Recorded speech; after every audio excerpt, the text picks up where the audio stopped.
Shoshilinch xabar. Taniqli xonanda Munisa Rizayeva bugun tongda Dubayda bo'lgan chog'da.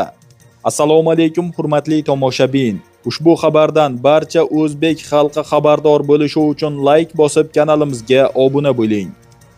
Taniqli xonanda Munisa Rizayeva haqida hozir shov-shuvli xabarlar tarqaldi. Unga ko'ra, bir to'y marosimida Munisa Rizayeva va Tohir Sodiqov uchrashdi. Suhbat davomida Dubaydan uy sotib olish masalasi tilga olindi. Tohir Sodiqovning savoliga Munisa Rizayeva aniq javob qaytardi.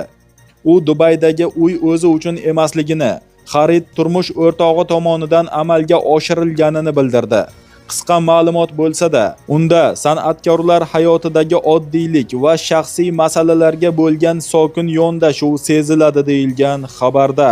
Hurmatli tomoshabinlar, ushbu xabardan boshqalar ham darhol ogoh bo'lishlari uchun like bosishni va eng so'nggi yangiliklardan birinchilardan bo'lib xabardor bo'lish uchun kanalimizga obuna bo'lishni unutmang.